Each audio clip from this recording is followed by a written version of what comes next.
పంజాబ్ సింధు గుజరాత్ మరాఠ ద్రావిడ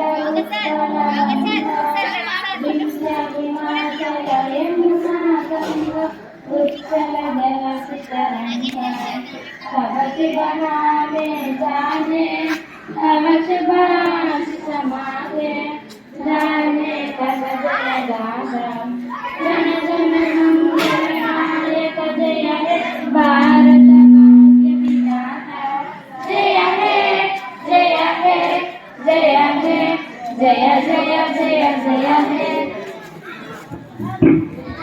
parliament సభ్యులమైన మనం కొన్ని కోట్ల మందికి ప్రతినిధులం. దేశాన్ని అభివృద్ధి చేయడానికి తగిన చట్టాలు చేయడంలో మన పాత్ర చాలా కీలకం. దేశ భవిష్యత్తు తరగతి గదుల్లో రూపుదిద్దుకుంటుందని అంటారు. అటువంటి మంచి భవిష్యత్తు కోసం చేయబోయే చట్టాలను అర్థవంతమైన చర్చలు జరపడం ద్వారా దేశ ప్రజలకు మంచి చేకూర్చాలని మీ అందరికీ విన్నవిస్తూ చర్చలు ప్రారంభిద్దాం. మొదటగా మన లోక్సభకు ఎన్నికైన నూతన సభ్యులు ప్రమాణ స్వీకారం. విజయనగరం పార్లమెంట్ నియోజకవర్గం నుండి శ్రీ బెల్లాని చంద్రశేఖర్ గారు ప్రమాణ స్వీకారం చేయవలసిందిగా కోరుచున్నాం.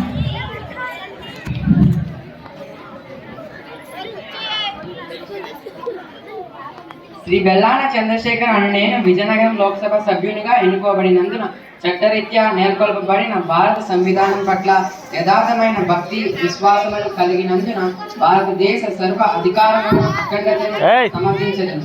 నేను స్వీకరించబో కర్తవ్యమును శ్రద్ధాశక్తులతో అంతఃకరణ శుద్ధితో నిర్వహిస్తానని దైవ సాక్షిగా ప్రమాణం చేస్తున్నాను.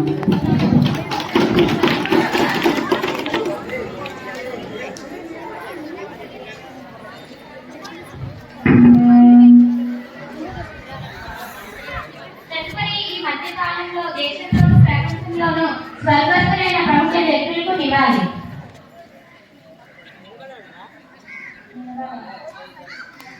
జపాన్ మాజీ ప్రధాని శ్రీ షింజో అబే హత్యకు గురయ్యారు.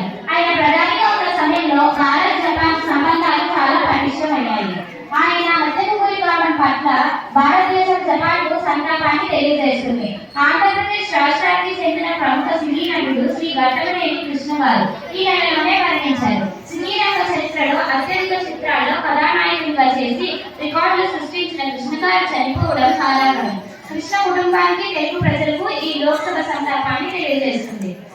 ఇప్పుడు లోక్సభను ఉద్దేశించి గౌరవ ప్రధానమంత్రి గారు ప్రసంగం.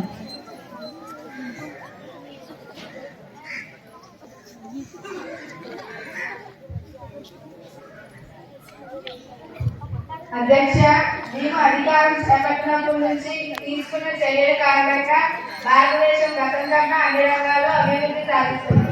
దేశంలో పేదరికం నిరుద్యోగం చాలా వరకు తగ్గుముఖం పడుతున్నాయి.